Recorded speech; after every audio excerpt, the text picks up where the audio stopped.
മാന്യ പ്രേക്ഷകർക്ക് എൻ്റെ പ്രണാമം. വേദനാജനകമായിട്ടുള്ള ഏറ്റവും വേദനാജനകമായിട്ടുള്ള ഒരു സംഭവം കുറേ ദിവസങ്ങൾക്ക് മുമ്പ് പാലക്കാട് വിക്ടോറിയ കോളേജിൽ നടന്നു. 28 വർഷമായിട്ട് അധ്യാപിക വൃത്തി ചെയ്തുകൊണ്ടിരിക്കുന്ന ഒരു പ്രിൻസിപ്പാൾ, TN സരസു എന്നാണ് അവരുടെ പേര്. അവര് അധ്യാപികയായിട്ട് ജോയിൻ ചെയ്തത് പാലക്കാട് വിക്ടോറിയ കോളേജിലാണ്. ലാസ്റ്റ് ജീവിതത്തിന്റെ പ്രൊഫഷൻസിന്റെ അവസാന ഭാഗത്തില് അവിടേക്ക് തന്നെ അവർ ട്രാൻസ്ഫർ ചോദിച്ചു വാങ്ങി. എവിടെയാണോ താൻ അധ്യാപികയായിട്ട് ജീവിതം ആരംഭിച്ചത് അവിടെ നിന്ന് തന്നെ റിട്ടയർ ചെയ്യണമെന്ന് ആഗ്രഹിച്ച് അവിടെ പോയി അവര് കുറെ നല്ല കാര്യങ്ങൾ ചെയ്തു. അറിഞ്ഞുകൊണ്ട് തന്നെ ഞാൻ പറയാം, ആ കോളേജിന് വേണ്ടിയിട്ട് ഒത്തിരി സമയവും ഊർജവും അറിവും ഉപയോഗിച്ച് നന്നാക്കി. നശീകരണ പ്രവർത്തനങ്ങളെ ശക്തിയുക്തം എതിർത്തു. അങ്ങനെ TN സരസു എന്ന ടീച്ചറ് അവസാനം റിട്ടയറായി പോകുമ്പോൾ അവിടുത്തെ DYFIക്കാരും SFIക്കാരും അവരിവർക്ക് ശവക്കുഴി തോണ്ടി റീത്തു വെച്ചു അത്രേ. അതിനെ മുൻ വിദ്യാഭ്യാസ മന്ത്രി MA ബേബി എന്ന് പറയുന്ന മനുഷ്യൻ അത് പ്രതീകാത്മകമായിട്ടുള്ള പ്രതിഷേധമാണെന്ന് പറഞ്ഞ് ന്യായീകരിക്കുകയും ചെയ്തു. ഞാൻ പണ്ടൊരു കാര്യം പറഞ്ഞത്, തിരുവനന്തപുരം സംസ്കൃത കോളേജില്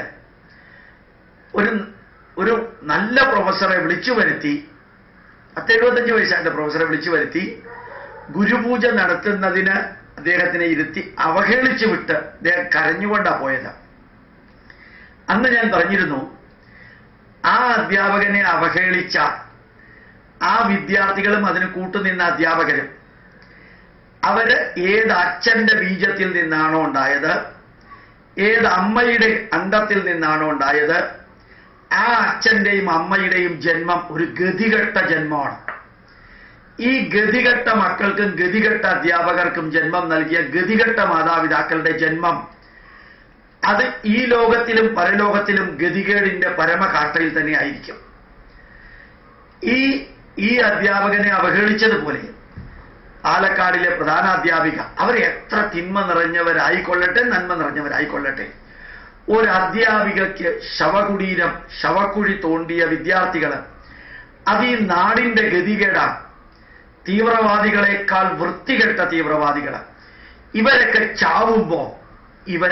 ചാകുമ്പോൾ അന്ത്യത്തിൽ ഒരു തുള്ളി വെള്ളം കിട്ടാതെ തൊണ്ടയിൽ ക്യാൻസർ വന്ന് മരിക്കണമെന്ന് ആരെങ്കിലും പ്രാർത്ഥിച്ചിട്ടുണ്ടെങ്കിൽ അവന്റെ പ്രാർത്ഥന ബലിച്ചാലും അത് ഈശ്വരനുണ്ടെന്നുള്ളതിന് തെളിവായിരിക്കും.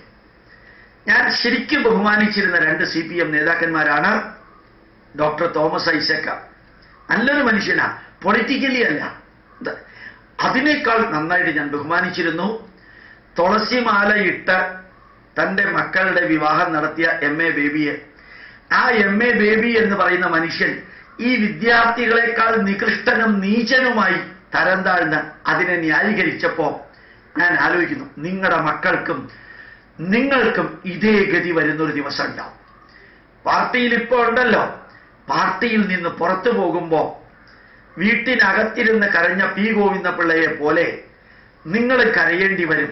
അല്ലെങ്കിൽ അന്ത്യത്തിൽ വായു കിട്ടാതെ വെള്ളം കുടിക്കാൻ പറ്റാതെ നിങ്ങൾ കരയേണ്ടി വന്നു എന്നൊരു വാർത്ത പത്രത്തിൽ വായിച്ചാൽ ഞങ്ങൾ കുറെ പേരായിരിക്കും അതിൽ സന്തോഷിക്കുക, അല്ലെങ്കിൽ ആശ്വസിക്കുക. കാരണം ഈ ലീ ഷാറ്റലിയർ പ്രിൻസിപ്പിൾ എന്നൊരു പ്രിൻസിപ്പിൾ ഉണ്ട്. Whenever the system in equilibrium is disturbed, the system will adjust itself in such a way that the effect of the disturbance will be nullified. ഒരു അധ്യാപികയ്ക്ക് കുഴി തോണ്ടിയ കുറെ ശവങ്ങൾക്ക് തുല്യമായിട്ടുള്ള വിദ്യാർത്ഥികൾ, അതിനെ ന്യായീകരിച്ച ഒരു നേതാവ്, ഇത് രണ്ടും പരമപവിത്രമായ ഭാരതത്തിന്റെ മടിത്തട്ടിൽ ജനിച്ചത് ഈ രാഷ്ട്രത്തിന്റെയും ഇവിടുത്തെ ജനതയുടെയും ഗതികേടാണെന്ന് മാത്രം പറയുന്നു. പ്രണാമം, നമസ്കാരം.